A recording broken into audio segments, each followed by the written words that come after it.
Di tengah sorotan tajam terhadap isu integritas, kasus korupsi kembali mencuat, seolah menjadi fenomena tak berujung yang terus menguji kepercayaan publik. Kali ini, Komisi Pemberantasan Korupsi atau KPK tengah gencar mengusut dugaan korupsi proyek jalan di Sumatera Utara. Kasus ini telah menyeret nama Kepala Dinas PUPR Sumatera Utara, Topan Obadja Ginting, bersama 4 tersangka lain. Dalam rangkaian penyidikan, KPK telah menggeledah beberapa lokasi penting, mulai dari kantor Dinas PUPR Sumatera Utara, sebuah rumah di Jalan Busi, Medan Kota yang diduga menjadi kantor sementara, hingga rumah mewah yang diduga milik Topan Ginting di Medan.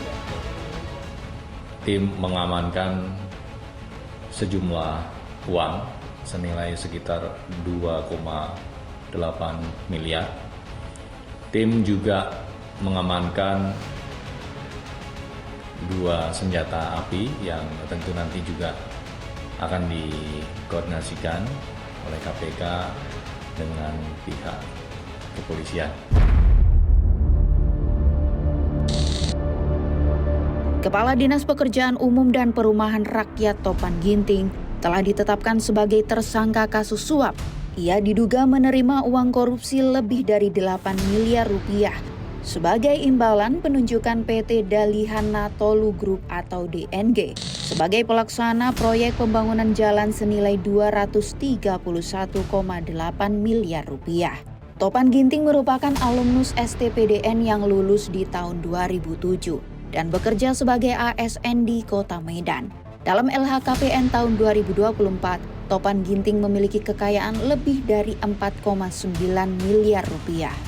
Sebelum menjabat Kepala Dinas PUPR Sumatera Utara, Topan Ginting pernah menduduki berbagai jabatan strategis di Kota Medan saat dipimpin oleh Wali Kota Bobi Nasution. Topan pernah menjadi pejabat Sekda Kota Medan. Ia juga pernah menduduki jabatan Kadis PU Kota Medan dan menjadi camat Medan Tuntungan. Topan Ginting disebut-sebut sebagai orang kepercayaan Gubernur Sumatera Utara Bobi Nasution. Karir Topan Ginting yang melesat cepat di bawah kepemimpinan Bobi Nasution sebagai Wali Kota Medan juga tak luput dari perhatian publik. Dirjen Otonomi Daerah Kemendagri 2010 hingga 2014 menyoroti fenomena penempatan orang kepercayaan.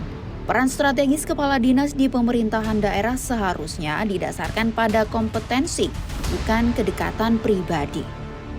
Kepala PU itu tentu yang akan lebih kuat ya adalah mereka yang berpengalaman di bidang teknik, bukan manajerialnya. Jadi yang terjadi sekarang karena kedekatan relasi antara orang yang memenangi kontestasi pilkada, fenomenanya bukan di Medan aja, around the country, di seluruh pelosok itu asal ada bupati menang jadi gubernur, anak buahnya di kabupaten itu dibawa. Itu mengganggu sekali bagi birokrasi di tingkat provinsi. Bobi Nasution tak tinggal diam. Setelah orang kepercayaannya jadi tersangka, Kadis PUPR langsung dicopot. Gubernur Sumut ini pun siap menghadapi pemeriksaan KPK. Kan kemarin juga sudah jelas ya, kalau ada aliran dana ataupun kalau butuh keterangan, saya sampaikan kemarin, jangankan gubernurnya, semua ASN, semua yang memang kalau perlu memberikan keterangannya dipanggil, harus siap. Semua bupati, semua ASN, kalau perlu dipanggil, panggil silakan. Apa udah ada panggilan dari KPK? Ada surat panggilan dari KPK? Ya jangan tanya saya. Dari mana bukti bagaimana Pak? Ya jangan tanya saya. Pak Bodi apa udah menerima surat dari KPK? Nanya dulu udah dikirim atau belum, masa jangan tanya saya. Peneliti Pusat Kajian Anti Korupsi UGM Zainur Rohman menegaskan, KPK wajib memanggil Gubernur Bobi Nasution. Menurutnya, orang kepercayaan seringkali diandalkan untuk mengamankan kepentingan pimpinan, termasuk soal setoran. Bobi ini sangat erat kaitannya. Kita belum bicara soal apakah terlibat atau tidak ya secara hukum, apakah ikut menjadi pelaku atau tidak. Tetapi dari sisi keterkaitan sangat erat. Dan sekali lagi, Topan ini adalah orang yang dibawa dari Pemkot Medan naik ke PUPR Sumatera Utara, baru menjabat selama 4 bulan tiba-tiba sudah jualan proyek ratusan miliar. Apa tidak perlu gubernurnya diperiksa? Ya wajib. Pakar Hukum Tindak Pidana Pencucian Uang atau TPPU Yenti Garnasih juga menilai sangat penting bagi Gubernur Bobi untuk turut diperiksa KPK guna mengungkap aliran dana. Posisi seorang kepala dinas sangat erat dengan gubernur dalam pelaksanaan teknis program kerja kedinasan. Penting sekali, jadi gini, yang namanya gubernur ini kepala dinas provinsi itu kan dekat sekali hubungannya sampai bahkan sudah dirilis bahwa kong kali kongnya sedemikian rupa, bahkan dibilang nanti tunda dulu seminggu supaya nggak mencolok dan sebagainya.